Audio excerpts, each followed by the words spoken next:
Chertoff and Senate Intelligence Committee Vice Chairman Senator Chambliss of Georgia. Senator, let's start with you. We're just getting details, and you know, as often happens, the initial reports, because of what happens on the ground, are different than what we end up learning. What can you tell us and fill in some of the blanks here?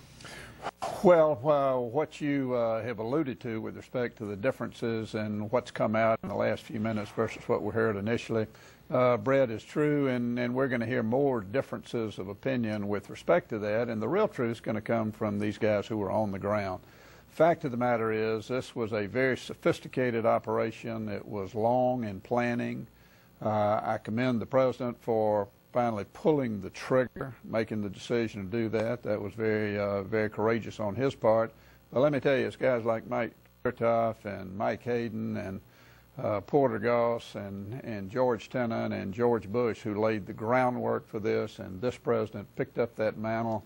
And this is a great day for America for this. Is your sense, though, is that this was a kill mission and not a kill-capture mission? Well, I certainly hope that's what it was, because we didn't need to capture this guy. We needed to take him out in the fashion that we did, and thank goodness these guys were very professional and accomplished that mission. Secretary Chertoff, how important do you think it is to show images of Osama bin Laden, you know, killed, or perhaps the video of this burial at sea? Well, obviously there's going to be a little bit of debate in some parts of the world, particularly in the Middle East, about whether bin Laden is dead. I mean, it's obvious that with the DNA sample and the other identification and the photographs that bin Laden was in fact killed.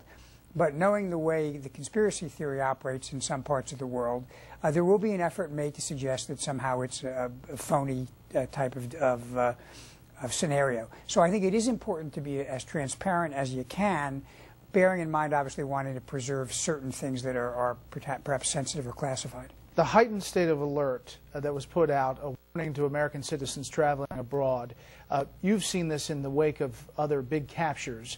How serious is that, and do you think al-Qaeda is capable of mounting something as a response to a martyrdom situation? Well, they're certainly capable of mounting something. Whether they could accelerate a sophisticated plan in a short period of time is debatable. On the other hand, if they wanted to simply detonate a bomb or use firearms to attack Americans either overseas or even perhaps here, that's within their capability. You know, there was a story recently about the Germans arresting a couple of folks in Germany who were talking about accelerating a bomb plot in reaction to a bombing in Morocco. So you do have to be sensitive about this kind of retaliatory or reactive terrorism. Senator, it appears that this information goes years back. That was essentially came from detainees that we had in black sites around the world, and got to a courier who U.S. intelligence followed and eventually led them to this compound. Tell us about the thread there, if you can, as much as you can, and what led to it. Well, first of all, it shows the importance, Brett, of continuing the interrogation process at Guantanamo.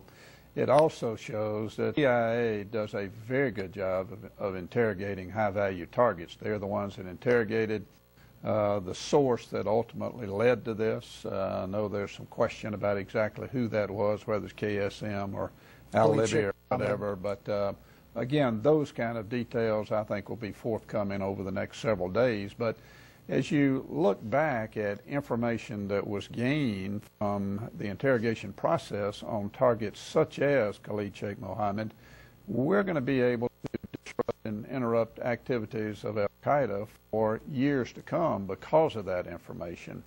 The exact timeline here, I think, had to do with the fact that some information was obtained early. Then additional information was obtained while he was at Guantanamo. Some information was obtained while maybe they interrupted some or listened to some conversation between prisoners even, not just in the interrogation process. All of this tied together led an unknown courier to be ultimately named and identified. Secretary Chertoff, you've been in the Situation Room on big events. As you look at the image of the National Security Team watching the live feed of this, how monumental, and there you see the picture, was the decision to do this mission the way they chose to do it? Well, you know, I think Senator Chambliss is right. It was a courageous decision on the part of the president because there obviously are things that can go wrong. You know, the helicopter that didn't quite make it out is reminiscent of Desert One. So it was a very bold act.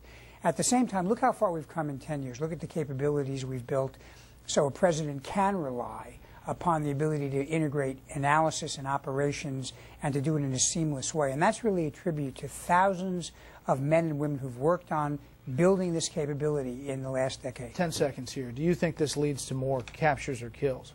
I think it does, and I think it's a blow, but certainly not a fatal blow to al-Qaeda. Senator? I would agree. I think he was not a tactician on the ground giving instructions. There are those guys out there who will carry on. Senator, Secretary, thank you very much for your time. Thanks, Brett. We will recap the headlines when we